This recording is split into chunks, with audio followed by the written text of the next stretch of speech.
अस्सलामुअलैकुम। मोहम्मद अज़हर सिद्दीक अपने programme नयास views के साथ हाजिर खिदमत है। आज से मैं पैटर्न ज़रा तब्दील करने लगा हूँ, क्योंकि आपको कोर्ट की ख़बरें या बाकी चीज़ें तो सारी आ जाती हैं। तो मैं आप तक मिसाल कोई फ़ैसला अगर हुआ है या कोई हेयरिंग हुई है, उस पर अपना नुक्ता नज़र और आंदा क्या होना है, सियासी मामलात और बाकी जो समाजी या दीगर इश्यूज़ हैं उस पर गुफ्तगू मैं किया करूँगा।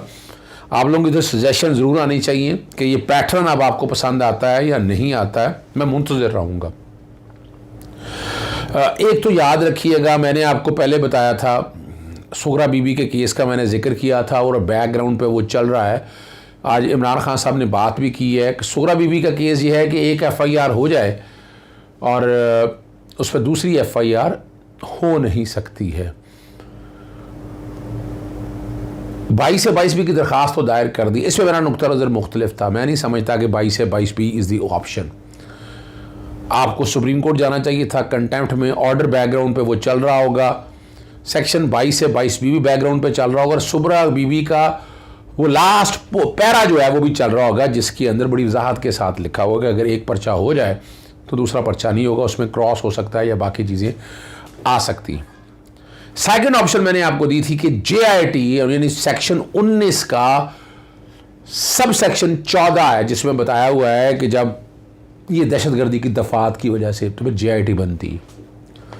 JIT के सरबराह तब्दील कर दिए गए हैं इसमें और इसमें वफाकी हुकूमत, जो कि वफाकी हुकूमत बराह रास्त इन्वॉल्व है सारे काम के अंदर। अगर आप देखें, अगर आपको अंदाज़ा हो तो इसलिए ठीक है जी, RPO जो है ना DG खान सैयद खुर्रम अली शाह को जो है ना इसमें से निकाल नया जो है ना कन्वीनियर मुकर्रर कर दिया गया है जी। ठीक है जी, और एक रुकन को तब्दील कर दिया गया। DPO वहाड़ी ज़फ़र बुज़दार अब JIT का हिस्सा नहीं होंगे और उनकी जगह SP पोटोहाट डिवीज़न पिंडी जो है ना मलिक तारक कमेटी के रुकन होंगे। ये JIT का मकसद, ये कानूनी तौर पोजीशन है।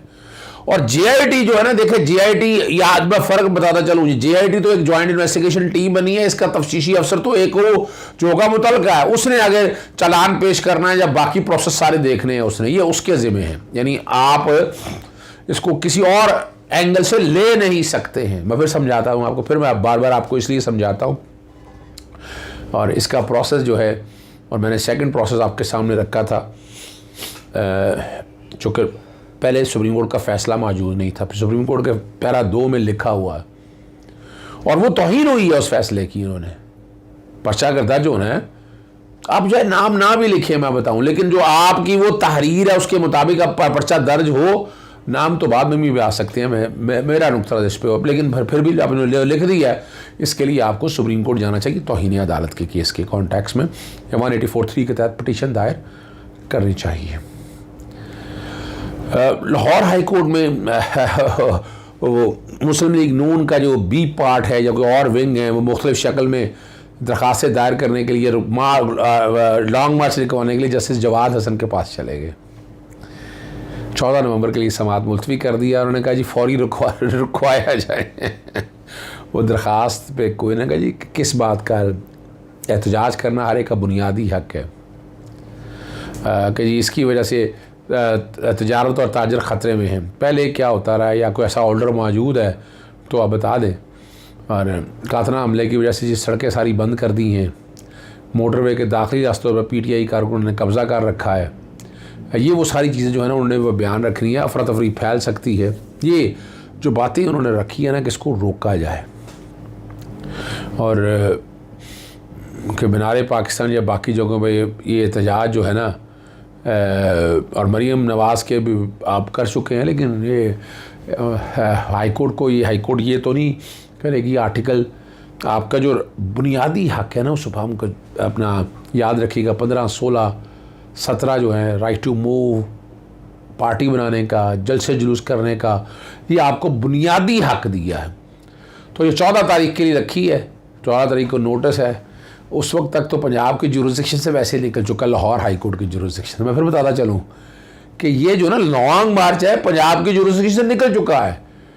ये गुजरात से आगे चला गया तो आगे शुरू हो जाएगी पिंडी डिवीजन, तो पिंडी में होता है या नहीं होता, बार ये कुछ नहीं हो सकता इस हवाले से, आप जरा समझ जाइएगा इस बात को। आगे आज इमरान खान साहब ने, आपको पता है, जो खिताब किया लॉन्ग मार्च के दरमियान, एक बड़ी ज़बरदस्त बात जो की है, वो जो फ़िक्रा है वो मैं आपके सामने रखना चाहता हूँ कि इमरान खान साहब कहते हैं मेरी हुकूमत इलेक्शन के ज़रिए नहीं, ऑक्शन के ज़रिए हटाएगी जो गैर आइनी था। मैं इस बात से इत्तफ़ाक़ करता हूँ और मैं पहले भी बता चुका हूँ आपको, आर्टिकल 17 को मैंने सामने रख के मुनर्रफ अरकान आपके सामने, और वो जिस तरह का किरदार अदा कर रहे हैं, आप वहीं से अंदाज़ा लगा सकते हैं कि वो क्या करना चाहते हैं, वहाँ से आप लोगों को अंदाज़ा हो जाना चाहिए। जिस तरह हुकूमत गिराई गई ऑपरेशन रजीम चेंज के ज़रिए में, मैंने कई चीज़ें पहले भी आप लोगों के सामने रखती, मैं बार बार नहीं दोहराना चाहता। अखबारों में बाकायदा आर्टिकल छपे हैं, फिर जिस तरह के लोगों की मुलाकातें होती रही हैं। इमरान खान साहब ने लॉन्ग मार्च की अपना जो नुक्ता नज़र है बड़ी वजाहत के साथ बता रहे हैं। आपको पता है कि जो गॉड फादर या सिजिलियन माफिया के हवाले से अगर आप चीज़ें सारी मिला लें कि यहाँ कौन कंट्रोल कर रहा है, कौन देख रहा है, लेकिन ये ऑपरेशन रजीम चेंज आपको नज़र आना शुरू हो गई है। और इसमें मैंने आपको याद है हमीद गुल का 11 साल पहले का मैंने आपके सामने इंटरव्यू भी चलाया था, और जो स्पीच की थी उन्होंने यही कहा था कि कठपुतली हुकूमत बिठा दी जाती है। अभी कठपुतली हुकूमत इस वक्त आपके सामने मौजूद है, डरना किस बात का, आएँ इलेक्शन कराएँ। और शहबाज शरीफ को बदलने की बात हो रही है वज़ीर आज़म के तौर पर, अगला वज़ीर आज़म कोई ना कोई लाना है, टाइम हो गया पूरा, अपने बंदे जो है राज़ी करने हैं। लेकिन ये हुकूमत चाहती है कि पूरा वक्त गुजरे। जनरल कमर जावेद बाजवा साहब का वो टेन्योर जो है वो ख़त्म होने को है, 29 तक रहेंगे, और नए chief of the army staff और नया जो है ना चीफ़ ऑफ जॉइंट स्टाफ जो है ना वो भी फाइनल हो गए हैं। नाम मुझे पता है, अब फिर किसी वक्त गुफ्तगू करूँगा आपके सामने।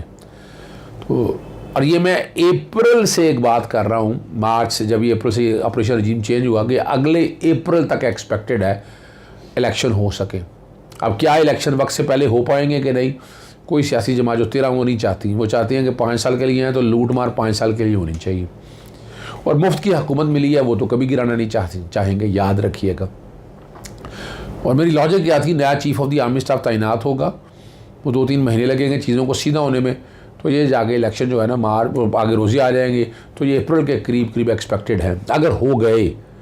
और यह फाइनल क्या होता है, इमरान खान साहब की डिमांडें आप लोगों के सामने मौजूद हैं, और अल्टीमेट जो बात है ना, ये जो उनका प्लान है कि अगस्त को ख़त्म हो रही है, उसके बाद देखा जाएगा आगे क्या करना है। अगला जो मामला है वो तोशाखाना नाहली वाले केस की समाअत हुई, लार्जर बेंच बनवा लिया जी मैंने, शुक्र अल्हम्दुलिल्लाह चीफ जस्टिस साहब को फाइल चली गई है कि इसमें लार्जर बेंच बनाया जाएगा, और वो सेक्शन 137 की इंटरप्रटेशन है, सेक्शन 137 की इंटरप्रटेशन है। इलेक्शन कमीशन को इख्तियार नहीं है, इलेक्शन कमीशन को इख्तियार नहीं है नाअहल कर सके। मैंने मीडिया पे जो गुफ्तगू की है यहाँ वो सुनिएगा। हाई कोर्ट के जस्टिस साजिद महमूद सेठी ने इमरान खान साहब की तोशाखाना केस में नाअहली के लार्जर बेंच बनाने के लिए, कम से कम 3 रुकनी बेंच बनाने के लिए मामला जो है चीफ जस्टिस साहब को भिजवा दिया है। आज अदालत को बताया कि इलेक्शन कमीशन ना तो अदालत है ना ट्राइब्यूनल है, उसको नाअहली का इख्तियार नहीं है। सेक्शन 137 जो है वो अल्ट्रा वायरी है या आइन है पाकिस्तान से मुतसादम है। आर्टिकल 62 और 63 के तहत तो आप नाअहल कर सकते हैं, लेकिन इलेक्शन कमीशन ने अपने इख्तियारात से तजावुज़ करते हुए इमरान खान साहब को नाअहल कर दिया है।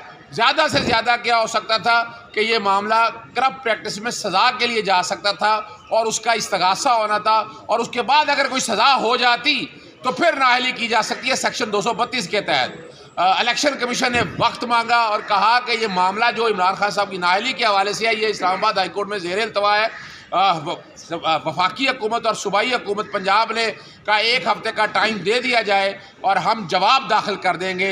इलेक्शन कमीशन को बताया गया कि इलेक्शन कमीशन तो अपना माइंड दे दिया है, और यहाँ फिर अदालत ने यह बताया, जैसे साजिद सेठी साहब ने कहा, कि ये मामला 137 की इंटरप्रटेशन का है। ये मामला, और उस पर अदालत ने अपना जहन देना है, इसलिए ये मामला लार्जर बेंच को भिजवा देते हैं और अदालत से गुजारिश की गई है कि इसको अगले हफ्ते के लिए लगा दिया जाए। इसके अलावा हम लिख चुके हैं, तोशा खाना में आज तक जितने वज़ीर आज़म या जितने सदर वगैरह को जो चीज़ें तोहफ़ दी हैं वो तफसीलात दी हैं, लेकिन अभी तक वफाकी हुकूमत की तरफ से वो भी हमारे पास कमेटी ने अभी कोई तफसीलात फराहम नहीं की गई है। बहरहाल इमरान खान साहब की नाअहली वाला मामला जो है ये लार्जर बेंच के पास अदालत ने भेज दिया। जी, आपने सारी गुफ्तगू सुन ली है, किस तरह इलेक्शन कमीशन भागता फिर रहा है और किस तरह ये बाकी मामलों को लेकर चलना चाहता है। अगली बात में सिर्फ आखिर बात करके वो अहम इशू जो है वो CCP गुलाम महमूद डोगर का आपका लाहौर हाई कोर्ट ने तफसीली फ़ैसला जारी कर दिया। वो बैकग्राउंड पे चल रहा होगा कि जिसमें उन्होंने बाकायदा तौर पर ना जो है ना, उससे पहले CCP एक और लोग आ गए बीच में कि जनाब CCP को हटाया जाए। यानी इसका मतलब है पीछे वो लोग काम कर रहे हैं, वो माफियाज या कुछ लोग कि जो अपना लाएअमल लेकर चल रहे चाहते हैं। सफदर मक्सी ने ये दरख्वास्त दायर की है और कि इसको मुअत्तल कर हटा दिया जाए। वफाकी हुकूमत काम ले चुकी है तो वफाकी हुकूमत ने इस तरीके से चीज़ें सारी शामिल, लेकिन ये नामुमकिन सी बात है ये हो सके।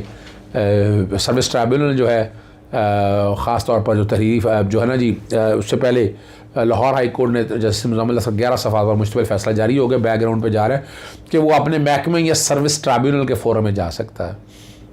और ये चूँकि मामला उनके पास आता नहीं, सर्विस ट्राइब्यूनल के दायरा इख्तियार में जाता है, दरख्वास्त नाकाबिल समाअत है। इसके बाद जब रास्ता मिल गया ना, सर्विस ट्राइब्यूनल ने हुक्म इब्तदाई जारी कर दिया तो CCP लाहौर अपनी जगह पर मौजूद है। एक और मामला जो है ना, देखिए वो बड़ा अहम है, वो है मॉडल टाउन सानिया। शहादतें GIT के खिलाफ दरख्वास्तें समाअत के लिए मुकर्रर हो गई हैं। 7 रुकनी बेंच जो है 15 नवंबर को उस केस की समाअत करेगा। चीफ जस्टिस अमीर भट्टी साहब करेंगे। पुलिस एहलकार जो है ना, रिजवान कादर और खुरम रफ़ीक ने यह दरख्वास्तें साहब और मामला और काफ़ी अर्से से मामला रोक रहा। GIT पता नहीं क्यों हम डरते फिर रहे हैं भाई, इन्वेस्टिगेशन होनी चाहिए। वो ट्रायल अपनी देखे ना, अपना सगासा अपनी जगह चल रहा है, लेकिन इस GIT को रोकने का मकसद जो है ना, सॉरी जो हुकूमत राय मिला ना, इसे हासिल कुछ नहीं होना। ये मेरा नुक्ता नज़र बड़ा क्लियर है इस हवाले से। यह अपना काम अब बन सकती है या नहीं बन सकती है, ये एक बहुत अलग इशू है। इसमें एक जज साहब अब बेंच का हिस्सा बन गए हैं, वो गालिबन मुलजमान के वकील रहे हैं। तो ये 15 को भी मुझे लगता है ये बेंच शायद बेंच टूटेगा, बेंच नया बनेगा। पहले बड़ी मुश्किल से ये केस लगा है, तो उम्मीद है यानी इस पर तो कोई लंबा इशू रह ही नहीं गया। सारा कुछ बहस कर लिया हम लोगों ने, अब तो सिर्फ़ और सिर्फ बहस करना है इन्होंने हुकूमत पंजाब नवाज शरीफ और शहबाज शरीफ के वकीलों ने, और इस मामले को ख़त्म करें आप। और ये फांसी का फंदा है उनके लिए, शहबाज शरीफ और बाकी लोगों के लिए। याद चाहता हूँ। अस्सलाम वालेकुम, अल्लाह हाफ़िज़, पाकिस्तान जिंदाबाद।